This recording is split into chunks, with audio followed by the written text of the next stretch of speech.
Bismillahirrahmanirrahim. Assalamualaikum warahmatullahi wabarakatuh. Yo, para penjaga kewarasan, apa kabar?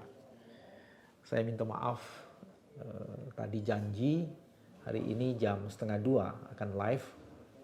Ternyata karena satu dan lain halnya, keburu ada press conference dari tim Amin, sehingga kemudian tidak bisa live yang sendirian. Saya ingin menebusnya itu. Teman-teman, ada beberapa hal penting. Bagian yang pertama, alhamdulillah sudah ada hasil awal dari tim forensik IT yang bekerja sama dengan tim kami dan juga nanti terhubung dengan tim Amin. Dari hasil itu ditemukan ini. Pertama, paling tidak yang sedang dilakukan adalah forensik C1 pleno KPU. Itu nanti akan dijelaskan. Nah, yang kedua, kita juga melakukan forensik data server KPU. Ya, kajian-kajian mengenai itu. Dan ketiga, nanti insya Allah akan dilakukan forensik lain. Kecurangan ini memang tidak bisa dihentikan. Nah, dalam forensik ambil itu adalah C1 pleno yang ada di KPU. Insya Allah nanti C1 plano yang ada di KPU itu akan kita bandingkan dengan yang dimiliki oleh tim Amin. Jadi nanti kita akan mendapatkan informasi yang jauh lebih detail, lebih rinci untuk mengkonfirmasi indikasi dugaan penggelembungan suara yang sangat dahsyat luar biasa. Saya menyebutnya maha dahsyat luar biasa. Dan juga kami sudah melakukan kajian awal, kajian forensiknya, karena diduga keras data server KPU itu mempunyai logaritma sistem yang sudah disetting untuk penanganan paslon, untuk pemenangan paslon tertentu. Itu yang diduga. Bahkan otomatisasinya itu menurut dugaan sudah disetting 50% lebih. Jadi indikasi kuat ke arah itu dikonfirmasi dengan ditemukannya banyak kecurangan-kecurangan. Nah, KPU mencoba seolah-olah memperbaiki. Tapi karena sudah logaritma sistemnya sudah dibangun, diperbaiki di satu TPS itu bisa muncul lagi di TPS yang lain. Dan sekarang sudah mulai muncul ahli-ahli forensik lain dari masyarakat yang juga mengkonfirmasi hal itu. Dan ini sangat mengerikan sekali. Itu sebabnya dalam konteks audit forensik ini nanti kita akan jelaskan perlu dilakukan berbagai langkah. Langkah yang harus dilakukan bukan sekedar KPU membuat permintaan maaf saja, tapi KPU harus membuka diri untuk bisa diaudit dan menempatkan ekspertis independen serta expert yang representatif dari para calon untuk bersama-sama melihat sistem IT-nya, ya, supaya kemudian ada trust bahwa proses IT ini betul-betul proses IT yang bisa dipertanggungjawabkan. Dan juga harus ini dilakukan segera. Kalau tidak, kemudian ini mempunyai dampak yang besar. Ini yang perlu dilakukan segera oleh KPU. Mari sekarang kita periksa. Ini teman-teman, jadi kami mencoba melihat satu data yang berasal dari Bandung, ya. Jadi ini Jawa Barat, ya. Jawa Barat kita coba potret Bandung. Menurut data forensik account yang kami lakukan di Kota Bandung, yang jumlahnya populasinya masih sekitar 2% dari seluruh populasi TPS itu, ditemukan penggelembungan suaranya itu kurang lebih 1.500-an lebih. Itu dari 2%, di bawah 2%.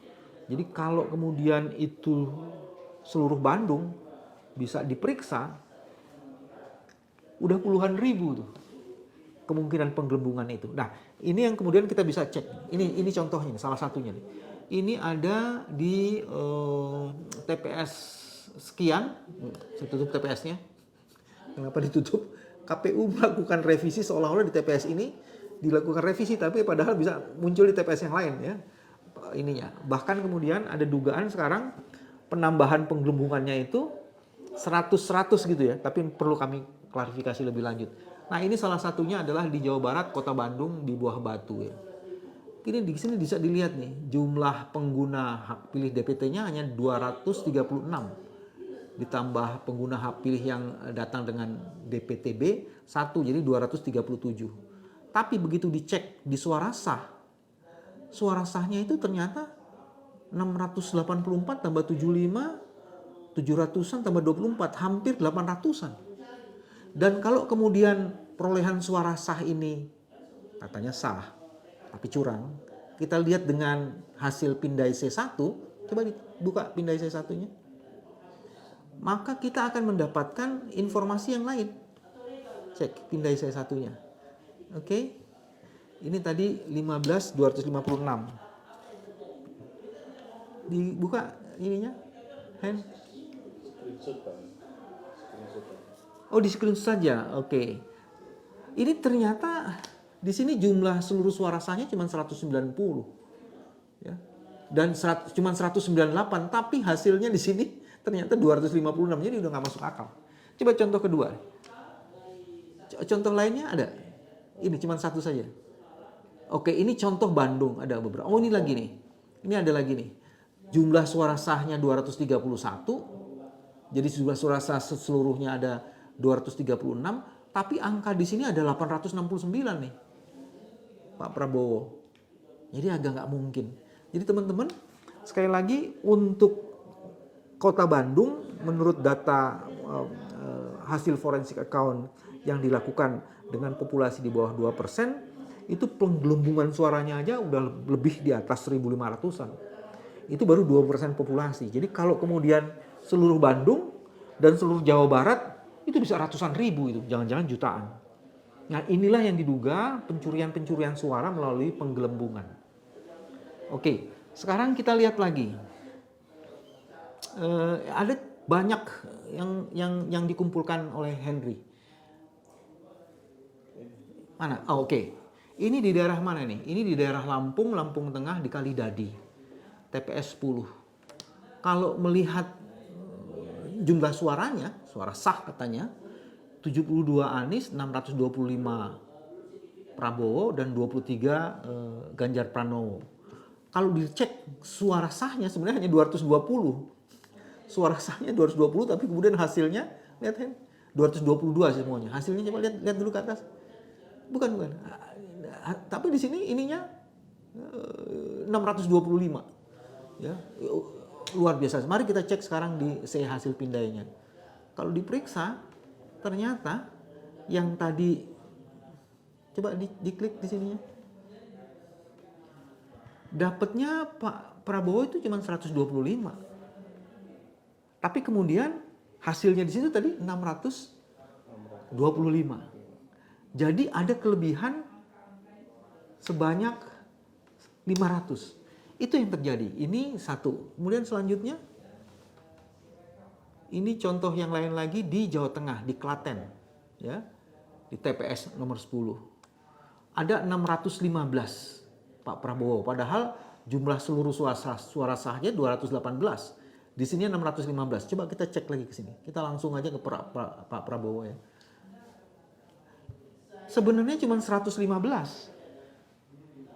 Tapi kemudian tadi ditulis 615. Itu yang terjadi. Dan teman-teman, dari semua tadi masih ada lagi? Coba yang lainnya lagi. Oh, ini di Jawa Barat. Ini lagi-lagi di Bandung ya. Ini mengkonfirmasi Bandung. Bandung, Belanda. Coba lihat. Di sininya jumlah suara, seluruh suara sahnya harusnya 207. Tapi kalau melihat di sini jumlah perolehannya udah lebih dari 500 nih. Pak Prabowo dapatnya katanya 427. Mari kita cek di hasilnya.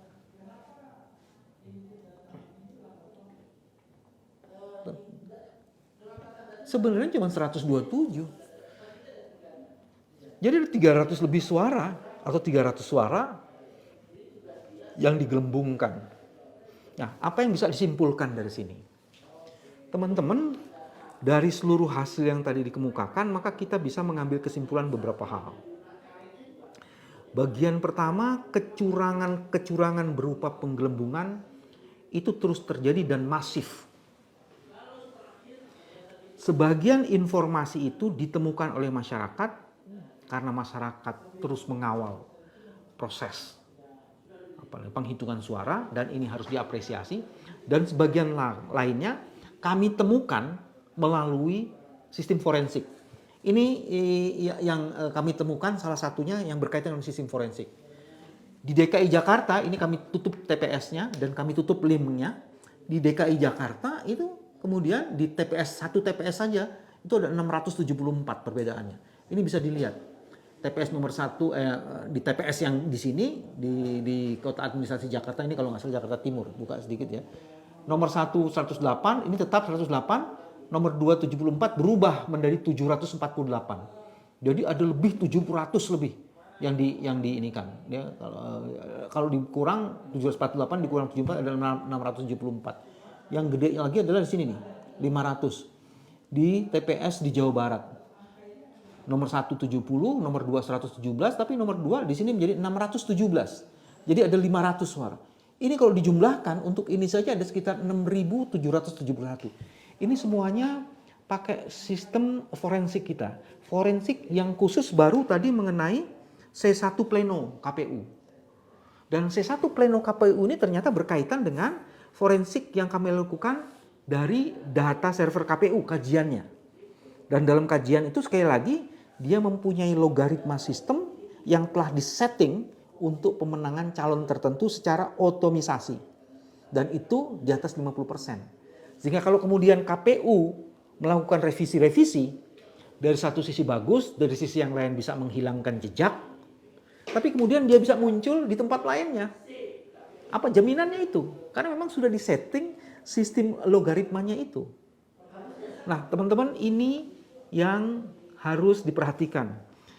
Mudah-mudahan nanti kalau ini masih terus berlangsung, kami akan melakukan forensik yang lain, yaitu forensik yang akan dilakukan untuk menghentikan operandi-operandi, modus operandi kejahatan. Nah, ini yang ingin dikemukakan. Teman-teman, forensik IT ini pernah kami ajukan di 2019, tapi itu tidak betul-betul difahami dan diakomodasi oleh hakim. Tapi kami sekarang melakukannya ketika penghitungan itu terjadi. Dan mudah-mudahan forensik ini makin membuka mata. Sebenarnya apa yang mesti dilakukan KPU? Timnas Amin sudah 2 kali membuat surat supaya dilakukan audit terhadap sistem IT. Tapi tidak pernah dijawab. Sudah dibuat surat juga dari ke Bawaslu untuk menegur KPU. Itu tidak pernah dijawab. 2019 representasi dari koalisi, dari calon-calon presiden itu diberi ruang oleh KPU untuk melihat sistemnya dan kemudian membawa kecurangan-kecurangan itu langsung supaya bisa diperbaiki. Jadi kalau yang sekarang ini ternyata mundur. Dan itu artinya indikasi kecurangan menjadi tak terbantahkan dan kecurangan ini punya konsekuensi yang besar pada trust publik terhadap performance atau kinerja dari KPU. Inilah yang bisa disampaikan dan mudah-mudahan ini bisa membuat kita semua semakin intensif dan semangat untuk mengawal proses ini dan memastikan supaya tidak ada kecurangan-kecurangan yang lain. Yang dipastikan pasti muncul kecurangan-kecurangan lain cukup banyak. Tidak ada pilihan lain, mari kita tetap semangat, memastikan integritas dan keadaban menjadi bagian penting untuk mewujudkan pemilu yang jujur dan adil. Sampai ketemu lagi. Wassalamualaikum warahmatullahi wabarakatuh.